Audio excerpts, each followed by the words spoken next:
Testing 1, 2, 3.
Recording in progress. Good morning, everyone. I would like to call to order the regular meeting of the Corporate Governance Committee. Linda, do you want to start with announcements and roll? Thank you, Chair Knox. This meeting is being conducted as a virtual and an in-person meeting, so I will do a roll call of the trustees to confirm attendance. 1 second.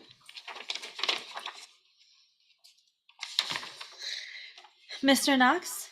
I am here. Mr. Santos? Did he log in? Oh, he's logging in right now. Mr. Santos? I'll come back to him. Mrs. Jones? Here. Mr. Jones? Ms. Sanchez? Here. Mr. Rue? He was here. Okay, Mr. Kelly? Present. Okay, staff participating in the meeting include the following: CIO John Grable, Chief Counsel Stephen Wright, DCIO Jude Perez, Investment Staff Scott Drazel, and Dale Johnson.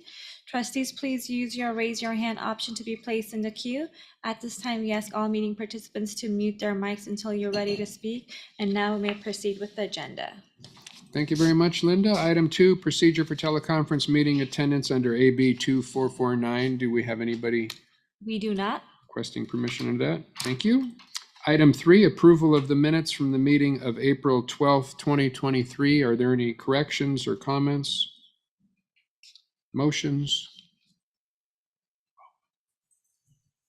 Motions to approve going once. I'll move to Patrick. Mr. Jones. I will second. Linda? Okay, so I did, Mr. Knox, I thought you were going to make the motion, so I'll switch it. Mr. Santos? Yes. Mr. Knox? Yes. Mrs. Jones? Yes. Mr. Jones? Yes. Okay, the motion passes, sorry, 1 second. The motion passes unanimously. Thank you. Item 4, public comment. Do we have any requests to present to the board this morning or the committee? We do not. Thank you. Item 5, reports. We have Mr. Drazel, the review of the 2023 proxy voting results and trends. Great. Turn it over Thank to you, Mr. Chair, and good morning, trustees. Report 5A is our annual report and summary report of LACERA's proxy voting results and statistics for the fiscal year that ended June 30th, 2023 for the committee's review. Dale and I will walk you through the deck with any highlights. As trustees are aware, LACERA votes proxies at shareholder meetings of our equities portfolio companies, consistent with the governance standards that are laid out in LACERA's corporate governance and stewardship principles. Our exclusive aim in voting proxies is to encourage practices that safeguard or enhance financial performance in line with our fiduciary duties. And as a timeline, we can move to slide 2 here. As the timeline on slide 2 lays out, trustees will recall that we harmonized a number of policies a few years ago to really elevate the articulation of our positions on good governance.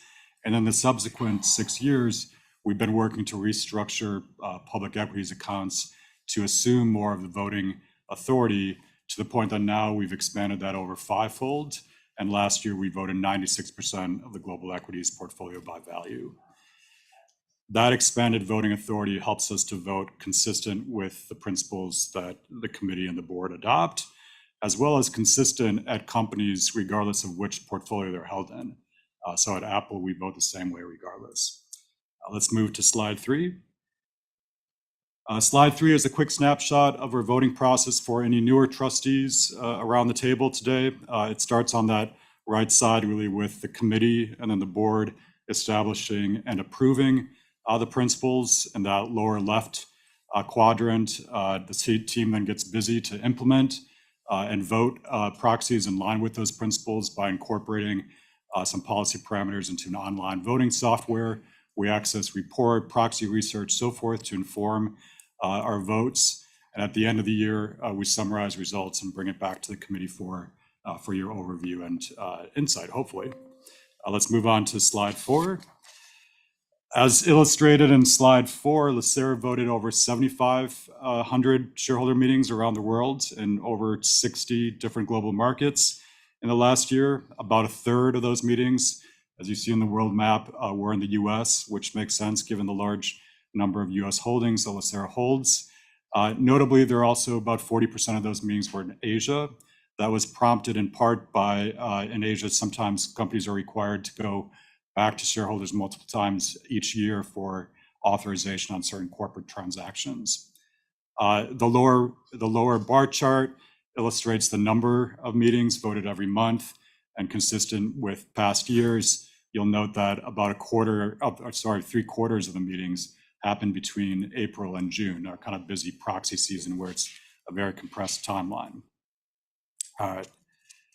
So moving on to slide 5. Slide 5 breaks down the key topics that are coming up. In the donut chart on the left side, you'll note that most voting items are 56%, and that dark green shade on the right side of the donut pertain to corporate board directors, such as whether or not to approve nominees that are presented for election to company boards. Less than 1% address environmental and social issues, which, like all categories, has been relatively stable in recent years. So although proxy items addressing energy transition and climate change, so forth, sometimes get a lot of press and publicity, I think it's worth noting that proportionally it's still only a small proportion of the shares of items that are coming up for a vote. On the right side, we note that LACERA's principles are organized into the same 5 categories of common topics that come up, each of which is guided by a core principle of what LACERA expects to be good governance. So for example, on board directors, we're looking for accountability. We want a supermajority of directors to be independent. We also want them to have a good record of attendance. You got to show up to represent investors. So simple things like that are laid out in the principles, and we scrutinize meetings as they come up to evaluate director performance. Executive compensation, we're looking for pay for performance principles to ensure that executives have some skin in the game and aligned interests with us as investors. We're looking for transparency in financial and performance reporting so that investors have comparable, reliable information by which to assess company performance and price risk. And on E&S issues, we're looking for prudent mitigation of operational risks such as energy efficiency or workforce management, and good information on how those factors are being managed. Scott, Dale, real quick, when you mentioned that we've moved up to around 96% or so of the proxy, relative to other allocators at our size and stage, would you say we're catching up? Would you say we're ahead? Like, where are we relative to other allocators in terms of the consistency and utilization of our proxy? I think that the market varies a bit. We're in par with those who want to vote all of their proxies. Sometimes there are a couple of accounts here and there that where there's not voting authority. Some asset owners are only voting domestic portfolios and not the international. So that might be the split. We have defined principles that we expect the same governance practices in all markets, regardless. If it's good governance, it doesn't matter if the company's domiciled here or someplace else. So that's probably the biggest variant. Okay, thank you. I'm going to turn it over to Dale. Before we do, Ms. Jones, you have a question? I did have a question. Thank you for this report. It's exciting to see the numbers increase and the percentage and influence that LACERA has. But my question is, how do we do the logistics for deciding which direction we're going internally to then cast those votes? What's that? And the short version. Sure, we can go back to slide 3 on that process.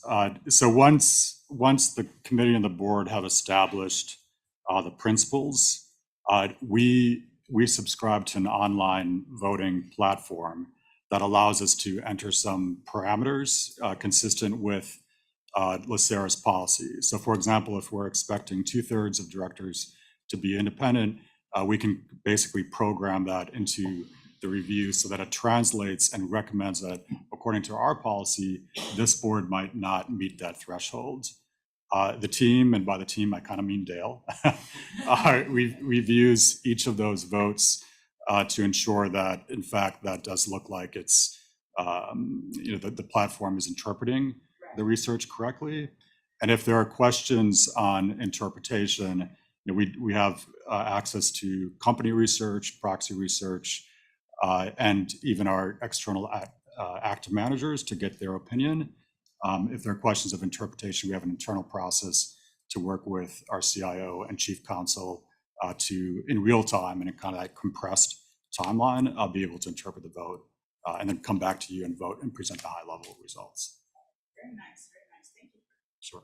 I have Mr. Kelly, then Mr. Santos. Thank you. Can you remind me what our position is on directors and age and terms of service? Sure. We do not have a prescriptive limitation on age or director tenure.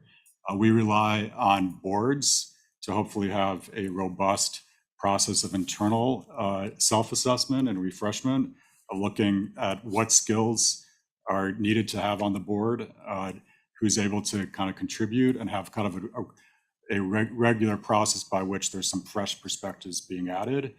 I think there's a view that age limits can be a blunt instrument, that sometimes we're not necessarily in the room and a director may be over a certain age, but very, very valuable contributor to the discussion around the table. If we see the mix of board tenure tending high, that can raise a question of is that refreshment process robust enough? And perhaps then we'll scrutinize the nominating and governance committee. Some companies do have age limits, but investors tend to not impose them. Mr. Santos? Yes, thank you, Mr. Chair. Just to follow up with Mrs. Jones' question, don't we use ISS and Glass Lewis as guidance in terms of the work that they do? Thank you for the question, Mr. Santos. We use ISS for their electronic voting platform, and we have access to both ISS and Glass Lewis for proxy research, as well as other research services, including MSCI, Sustainalytics, so forth. So it's really the multitude of information that helps inform how we vote LACERA's policy. So we're not following an ISS policy without scrutiny. It really is your policy that's being applied. All right, thank you. Great. Okay. So turn it over to Dale for slide 6, I think. Yep. Thank you, Scott. Good morning, Chair, members of the committee, and trustees. On slide 6, we break down the number of proposals by whether the proposal was put forward by company management or a shareholder. Generally, shareholder proposals account for a small fraction of total proposals, as we see in the ballots, less than 3%, as noted on the donut chart on the left. And that figure has remained fairly constant as a proportion of LACERA's voting items in recent years. LACERA's overall support level for management shareholder proposals has also remained consistent over the past 3 years, as guided by LACERA's corporate governance and stewardship principles. And we break down some of the components behind those numbers in the next 2 slides. So slide 7 further expands on management-sponsored proposals and focuses on 3 key areas: director elections, advisory vote on executive compensation, also known as say on pay, and auditor ratification. As noted on the top chart, LACERA supported 58% of directors up for election and highlights the key reasons for votes against. Lack of independent boards and directors account for the significant majority of the votes against directors. And another contributor to the votes against directors was focused on key leadership, holding key leadership accountable at boards with a lack of credible track record of inclusion of directors with diverse attributes. Also, as communicated to the committee at its April meeting, LACERA revised language to encourage corporate directors dedicate adequate time to serve investors' interests by reducing the number of corporate boards on which LACERA expects directors to serve on. So the middle chart displays LACERA's support level for say on pay ballot items, also known as executive compensation. For anyone not familiar, these are non-binding vote items required by the 210 Dodd-Frank law, which investors can weigh in on whether we think overall CEO pay practices are reasonable. And LACERA's principles state that executive compensation and incentives should align the interests of executives and investors. There should be a balance between incentivizing and rewarding executives for superior performance while encouraging risk mitigation and avoiding excessive risks that may be detrimental to the firm's long-term value. LACERA votes against say on pay proposals where that link is broken as a message for the board to revisit those pay practices. The bottom of the slide provides brief examples of votes where the LACERA cast this year on management-sponsored proposals. Moving on to slide 8, we delve into shareholder-sponsored proposals. The top chart highlights that governance-oriented proposals are the largest component, representing approximately 80% of shareholder proposals. And LACERA's support for governance-related proposals remained consistent with 2022, even as the number of proposals moderately increased. Common governance topics are noted next to the bar chart and have remained consistent over the years.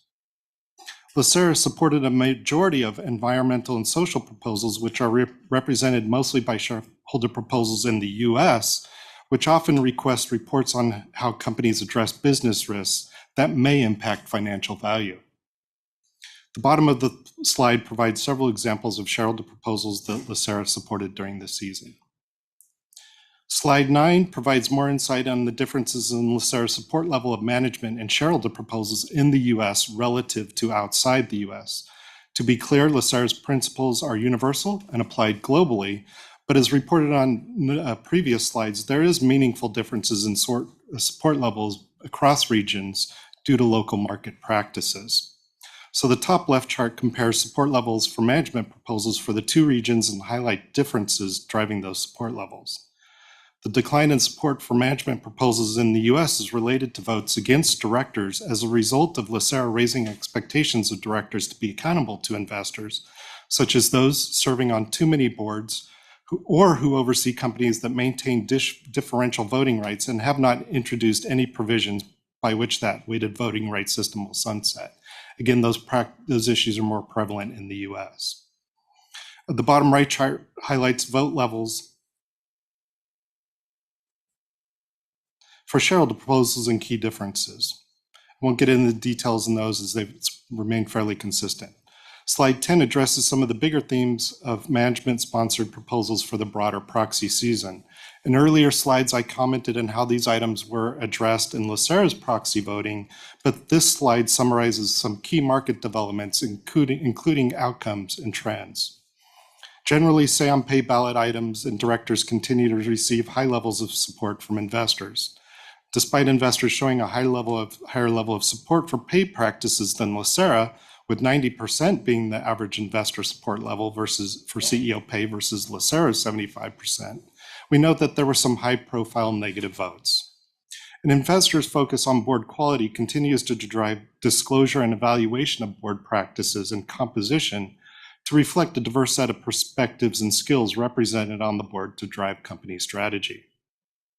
We note several trends of increasing board diversity among broad indices, but recognize that companies have more progress to make to cast a wide net for talent, inclusive of diverse directors. The next slide summarizes themes identified among shareholder proposals, particularly with an environmental and social focus. Investors submitted more shareholder proposals in 2023 than 2022, but support for those proposals moderated year over year. Several factors appear to be contributing to that trend at an aggregate level, as more proposals have been withdrawn as companies agreed to shareholder requests, but left more prescriptive requests, such as introducing restrictions on bank lending criteria on the ballot to go to a vote, which are less likely to receive majority support. Question from Mr. Kelly. On the bottom of page 10, slide 10, you talk about continued progress in diverse director appointments. So I have two questions. For non-US companies, say for example, you have a company in India or Singapore, if those boards are all Indian men, we have an issue with it from the perspective of gender diversity. But do we have an issue that there are no non-Indian people on the board? I want to make sure I'm understanding diversity is applied to foreign markets. Yeah, so it would be a similar principle. If it's all men, we would be voting against leadership at that board for not having a gender and racial a profile that, you know, is not all one gender or one race. So we do consider that at all companies outside the US even. Okay, thank you. And the other thing is today is National Coming Out Day. I still don't see LGBT listed as a prism through which we evaluate diversity. And it would be good to list it, even if the number is 0%, so we can begin to put it on the radar screen. Thank you. Sure. Mr. Kelly, we can highlight that there are more emerging disclosures in company proxy statements on LGBTQ representation, including at some companies we've engaged in a separate initiative. So some research is highlighted in the bottom bullet, where it's marginal representation, but it's research that's starting to look based on voluntary self-identified representations. Good. The LACERA policy does take a broad view of diversity inclusive of LGBTQ representation, and to the extent that there are disclosures at a company, that's taken into consideration of what voice composition. Great, thank you for that. Sure. Okay, so back to slide 11. Similarly, there continues to be strong investor support for more transparency on workforce composition, such as disclosing EEO-1 reports and also for civil rights racial equity audits, which request a report on evaluating the extent to which a company practices may have disparate impact on communities, customers, or other stakeholders that may pose business impediments and liabilities. Here too, more human capital related proposals were withdrawn as companies agreed to investors' requests for more disclosure. And moving on to slide 12, this provides a summary of our operational update on key reasons for not voting proxies. A fractional number of our meetings were not voted due to structural impediments throughout the proxy voting chain, and LACERA's participation in securities lending to generate incremental income consistent with our fiduciary duty per LACERA's securities lending policy. So that concludes this presentation. We were happy to take further questions. Thank you. I have Mr. Jones in the queue. Question I have as it relates to workforce is a part of our consideration at all kind of workforce fairness, you know, beyond the diversity question, but just in terms of safety, workplace rules, or do we kind of leave that at the local discretion? What's kind of our emphasis on worker protections or things of that nature on that side of it? Yeah, at a high level, the principles lay out that constructive human capital practices are a fundamental aspect of how companies create and sustain value. And we encourage companies to identify key KPIs, I guess that's redundant, KPIs to be able to monitor progress and any risks. So perhaps health and safety, particularly in industries where there are precarious aspects of the work, and to disclose that information. Recently, there has been a huge push in recent years for disclosure on workforce composition. A huge swell of support for those proposals, I think, has prompted more companies to disclose. And so we're seeing fewer proposals on that subject, but more proposals asking for a pay parity assessment, for example, or for workplace safety assessments, civil rights assessments, so forth. So there is some evolution in the nature of those proposals, complemented in part by the SEC might be putting forward a proposal for increased human capital disclosures, which we'll talk about. Yeah. Ms. Sanchez? One of the issues that's coming up with the the strikes that we've been seeing is some of the strikes, particularly the auto worker strikes, are focused on the differential between CEO pay and median worker pay.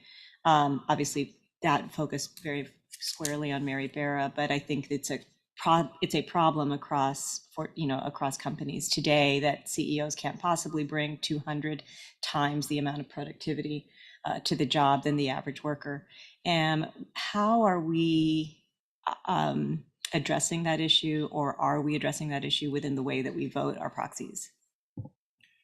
Sure, I'll say some comments and perhaps Dale can add in. On slide 7, we've highlighted that our say on pay support is opposing about 1 out of every 4 pay packages.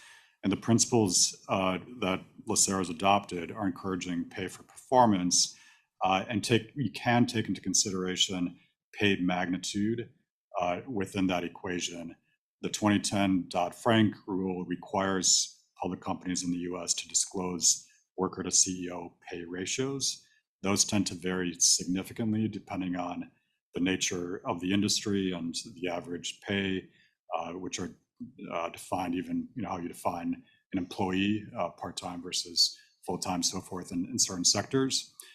So we see that pay ratio, that disclosure, come into consideration in some of the company by company evaluation. We do not have a blunt ratio or equation that if the pay to CEO to worker pay ratio is beyond X, it's an automatic vote no. And that's in part because of the nature of those pay ratios varies significantly by industry and the equation of what the median worker pay is. I fear that we're normalizing exorbitant pay by doing that. And I think that we do want to think about if or what there is, because right now, most compensation committees are benchmarking their CEO pay to the sort of top quartile. And by doing that, you introduce a momentum calculation that has resulted in extraordinary gains in CEO pay over the last 25, 30 years relative to just pay, generally wage pay. And I think that much of the, sort of dissatisfaction among workers right now stems from, well, there's an element of that I think feeds into worker dissatisfaction and ultimately the value creation. And we're investing in these companies and we want them to produce and we want them to be good, economic contributors to our economy and return to us a good return. And that's not going to happen in that scenario. Sure. We appreciate the comment, and I think we can certainly look at additional sources of information, ways that we can be pulling upon that information. It's a perennial challenge, given it, but we can certainly look into it.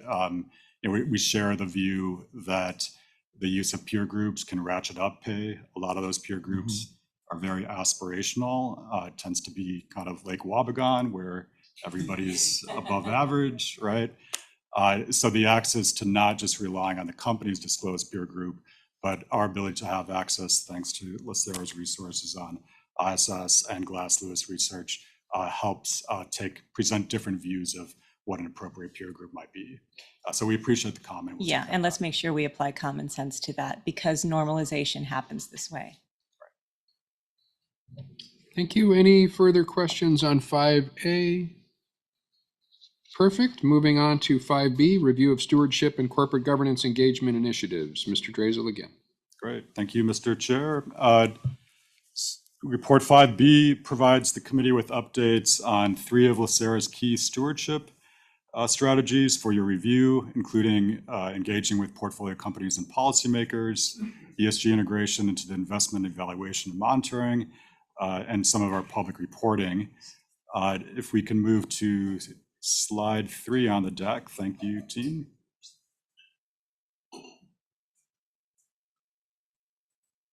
So on slide 3, you'll note that in addition to voting proxies at portfolio companies, which we just reviewed, LACERA also proactively engages portfolio companies and policymakers to encourage practices that are aligned with our governance principles.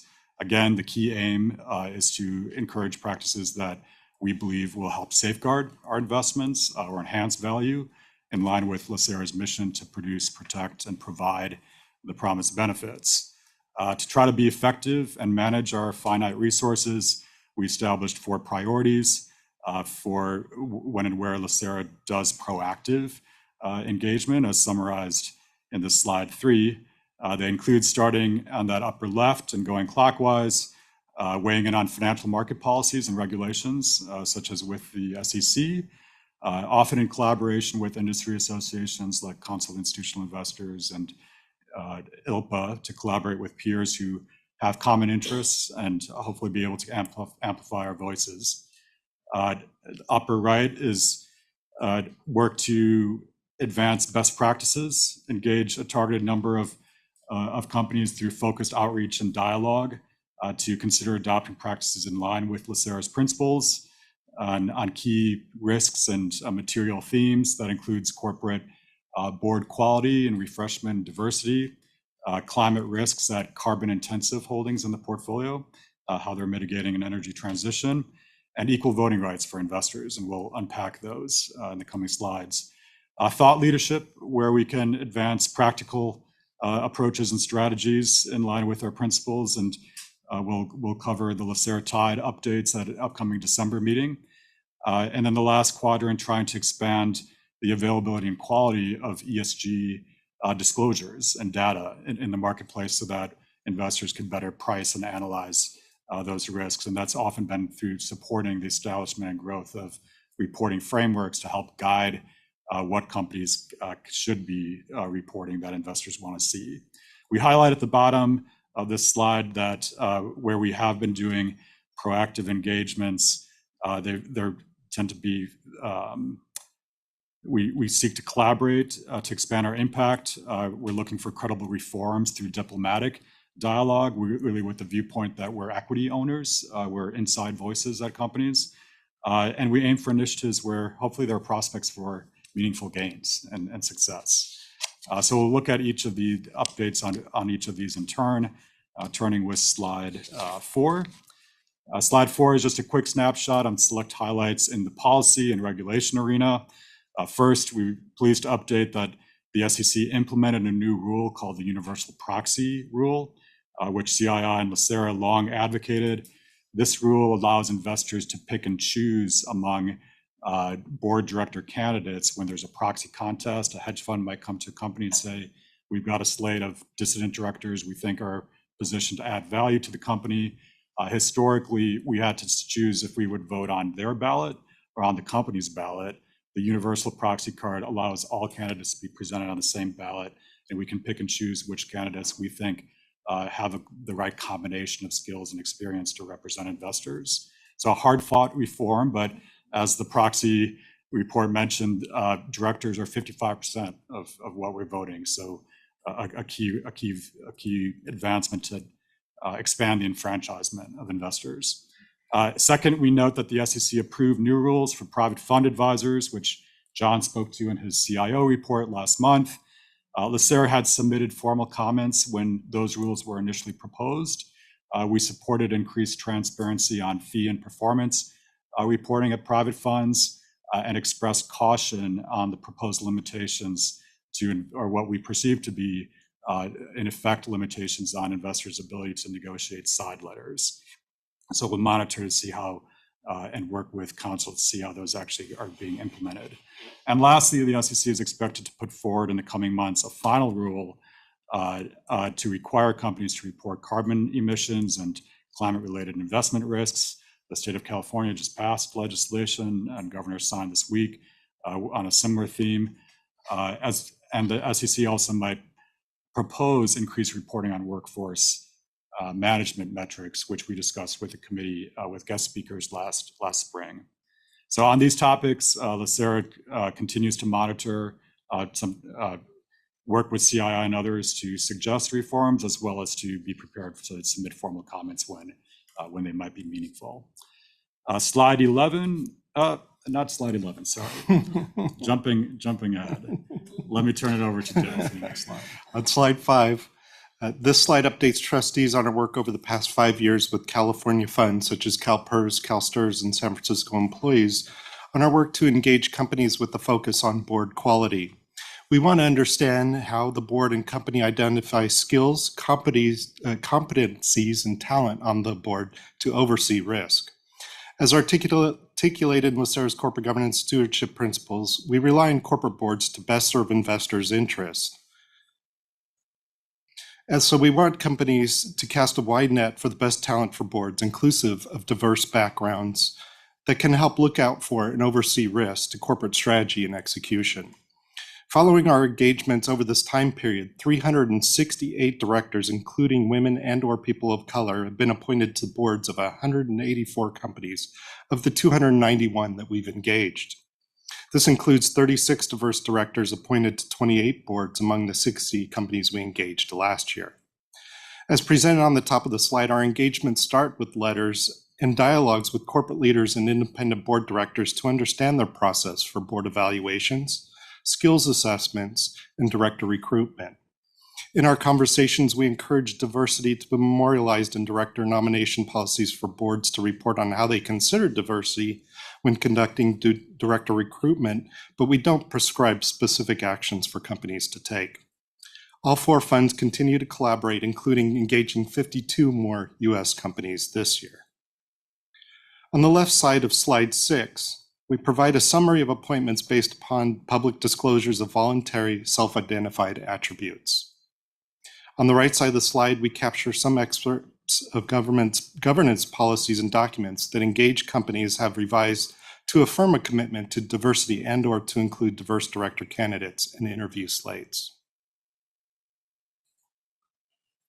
Moving on to slide 7, LACERA's corporate governance and stewardship principles recognize that climate change presents potential financial, operational, and regulatory risks to companies in which LACERA invests and to the broader market. LACERA addresses climate-related risks through several channels, including proxy voting, portfolio assessment, and company engagement. Through the Climate Action 100+, LACERA is collaborating with other investors to encourage over 171 of the most carbon-intensive companies to mitigate climate risks. These companies represent approximately 80% of global industrial emissions and about half of LACERA's public market carbon footprint. Engagements are focused on ensuring commitments and disclosure of short, medium, and long-term emissions reduction targets are robust and align with the Paris Agreement to limit global warming to below 2 degrees by 2050. As noted here, over 75% of engaged companies have adopted longer-term net zero targets for emissions, and the initiative is particularly focused on encouraging companies to disclose their interim pathways for emissions reductions, including their capital allocation strategy, alignment of executive pay and incentives with commitments, lobbying activities consistent with their climate commitments, and how they are taking into account transitions of local communities and workers to achieve a just energy transition. Investors have accelerated their direct engagement through the use of shareholder proposals, and we are seeing quiet progress as proposals are being withdrawn when companies agree to investor requests.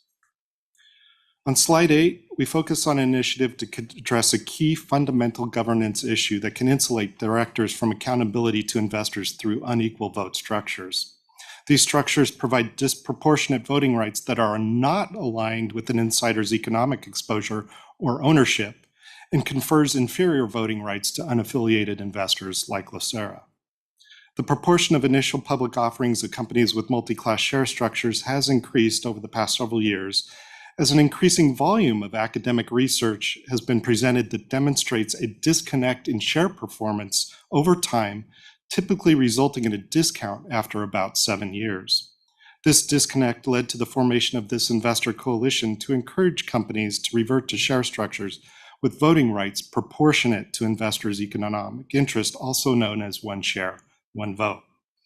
We note that there has been success in encouraging companies to sunset or eliminate these structures after a specified period of time, such as 7 years, which is the focus of this engagement. LACERA anticipates participating in this coalition of US and UK public pensions in support of the broader effort on a key fundamental governance right of one share, one vote. Slide 9 recaps some updates to our work to encourage the availability of high-quality investment useful ESG corporate disclosures.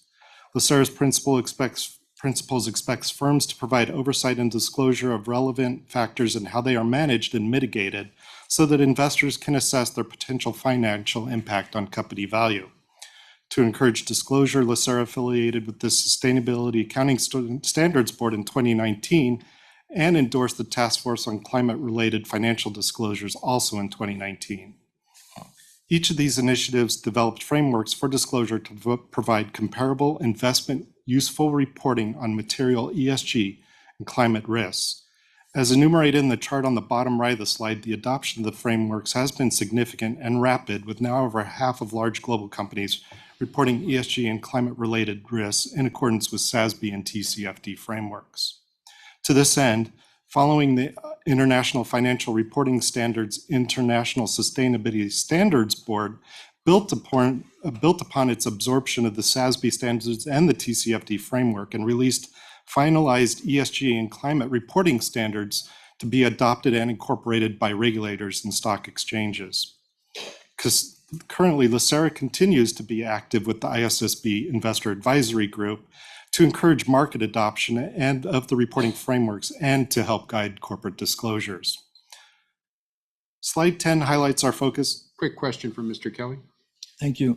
So there's been a lot of pushback, a limited pushback, but I think high publicity pushback against some of these initiatives that you've just spoken about. Is your sense that it appears that these initiatives are going full speed ahead despite that pushback? Is that generally correct? Mr. Kelly, is that in regards to the reporting frameworks specifically? I think one of the observations and frustrations that some companies and market participants have had in general is that in the last 5 years, there was emergence of a number of different reporting frameworks and kind of creating confusion of, do you want us as a company, do we use SASB or TCFD or GRI or what's the case? I think we've seen very deliberate and strategic action by SASB and the IFRS to say, let's converge the emergence of convergence. Let's converge these reporting frameworks to obviate that kind of market confusion. The chart in the lower right, one thing that's remarkable about it is this represents over half of the large companies globally, S&P 1200, kind of US, non-US. The adoption of over half is not prompted by required regulation. It's voluntary. So the aspiration is that by providing hopefully meaningful reporting frameworks, it's really a tool for the market to help guide what do investors actually want and what should companies be reporting to. That convergence, it's not complete, and there are still some deliberations. I like to recall that on reporting standardization for accounting, it wasn't overnight. It took over 50 years. There's still kind of questions about what accounting reporting metrics should always be as industries evolve. So this is still somewhat nascent, but we hope that it's a significant step forward that helps to kind of consolidate and simplify reporting. In Europe, there are some want to go additional steps to also report on impact. This is largely focused on the ESG operating risks internal to companies. Thank you very much.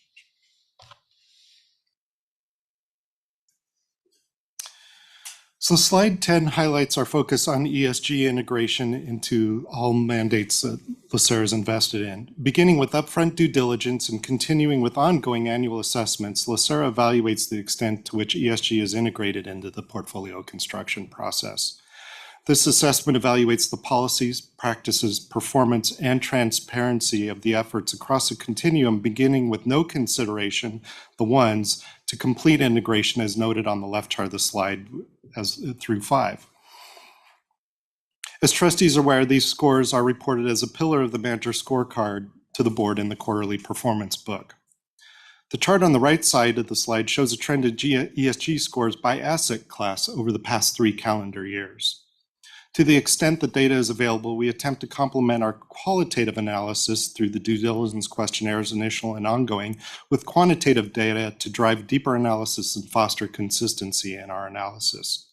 Examples of supplemental information include the Global Real Estate Sustainability Benchmark, our recently refreshed Responsible Contractor Policy, public markets data from MSCI ESG and TrueCost, and the in-progress RFP for private markets data. And we will continue to incorporate insights from the assessments of ESG integration into all mandates into our strategic asset allocation, and as we regularly monitor the overall relationship quality with our investment managers. We'll now pass it back to Scott to wrap up the I presentation. think first we have a question from Ms. Jones. Okay. in looking at this chart to the right, is there some assumptions that we can make about some of the different classes? So for example, risk reduction and mitigation, it looks like the ESG is getting, the higher scores are getting smaller over a 3-year period. Is there any particular analysis we can get from that, or what's going on in that area where, because obviously the objective is to have this, to show a progression with time. Yeah. Thank you for the question, Ms. Jones. I think part of it is there's probably several pieces to this. One is, as we've implemented the last asset allocation, there's been a change in the underlying structure of the risk mitigation portfolio and a transition in the managers in there. And while ESG may not have been a component, it was those strategies may no longer fit, but there have been maybe other factors that were represented on the overall scorecard as well that would have contributed to that transition. So it's just kind of a transition in the overarching portfolio. And as we've evaluated new mandates to bring on, we're doing that ESG due diligence up front. So maybe we're, just identifying some of those stronger candidates initially. I can add in that in that category, for example, I think the number of fixed income managers where ESG was a little bit more developed has declined, and the number of managers in hedge funds and private credit have expanded. We are seeing more attentiveness in private credit among managers to research and have more resources to look at ESG risks, so that's expanding. Private equity in recent years has expanded in emphasis and focus. Right. Testing that out depends on monitoring, but through the exercise, absolutely, we can see some trend lines and then hopefully gain insight that better informs monitoring and future allocation recommendations or decisions. And this is reported to the full board as part of the manager scorecard, as Dale highlighted, so it can allow for that side-by-side comparison, inclusive of fees, performance, so forth. And I imagine with time, if we have a higher number of new investments or new relationships, we're influencing that ESG factor with time, right? I guess my assumption is the longer our relationship is with these different investments, we should see their scorecard going up. Yeah, absolutely. I think we've seen that in a number of asset classes where the initial review or due diligence might see some strengths and positives, but also some areas of improvement. Right. And if the manager still warrants consideration, that type of feedback, including just the evolution of increased resources and attentiveness across the market, we do see an evolution. Thank you. Great. So moving on to slide 11, in the spirit of transparency, we're also trying to provide hopefully clear, plain language information about our stewardship efforts for members, the public, stakeholders, so forth. So we've added just this slide to highlight that we have updated the annual corporate governance and stewardship report in collaboration and with the great support of the communications division colleagues. That's available as attachment 2 in the committee's materials, as well as is posted on the website. And the website itself is also a source for information, including our overall philosophy and approach on stewardship and ESG and corporate governance. But we also post the comment letters and other real-time initiatives that are reported directly to the board as well. So we'll continue to try to be transparent with our efforts. Mr. Dressel, I know we occasionally get, correspondence from a member regarding a certain investment. Did we get much feedback from members when we post these updates and post the document online on the website? So I think that we have gotten constructive feedback, and I'll let John weigh in if he wants to. We have shared the materials sometimes when we get inquiries on our approach to ESG, our approach to the energy transition. If stakeholders perhaps come with a recommendation. We find it to be a useful tool to help explain the hopefully comprehensive approach that the fund is endeavoring to pursue. And that can be a useful point for either it addresses the question off the bat or it allows for a more constructive conversation. Thank you, Mr. Kelly. I get a lot of questions from fellow retired department heads. We have lunch quarterly and other members, LACERA members. And I think it's just they don't understand. I think they see these environmental, social, and governance, and they think we're buying like foo-foo stuff just because we have to. And it doesn't, they don't understand that the connection in kind of that's why I think this report is really important. And I'm going to start to refer people here. They don't understand the connection to long-term investment, right, and profitability and returns. And once I think you engage them from that perspective, give them a few examples, they feel a little calmer. But I think there's not a clear understanding of what ESG is and what its impact to the portfolio is. I try and clarify it to the best I can, but I think, as I said, this information on the web will be really important to the extent they want to avail themselves of it. But I got a lot of questions on that. Great. Well, we appreciate the feedback, and we will endeavor to, we know that communication tools are critical to the overall approach. So we'll continue to explore avenues and opportunities for, we don't want this to be a dense report. We hope that it's accessible, but the website itself and perhaps other avenues are useful that we can add in over time. So thank you for the feedback. Thank you. You wrap up, and then any final questions, Mr. Drazen? Yep. So slide 12 is just the summary of next steps, which Dale has largely gone over. We do want to highlight that we included a brief one-slide appendix.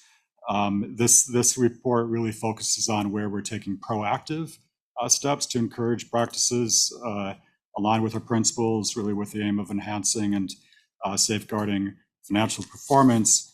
But we know that we, from time to time, get incoming questions, either through formal public comments or letters or emails, just kind of the course of day-to-day information. Such inquiries really do take a variety of forms. And as previously discussed and reviewed with the full board, we take all inquiries seriously. So this slide is just a quick snapshot that any incoming information is managed consistent with policies that the board has already adopted, like the IPS, like our governance principles, obviously code of ethics and fiduciary duties. And that process really starts with identifying facts and information, what our investment exposure is, what the relationship is with the manager, any rights that we might have with the investment, as well as any constraints or parameters around confidentiality or legal liabilities. And then as discussed internally on whether and what next steps might be warranted. So we thought we would try to complement the report of proactive engagements with just a reminder and refresher for any newer trustees that these processes are in place. We have policies and protocols. They really derive from the board's established principles, which we built up over the years. Question from Mr. Jones?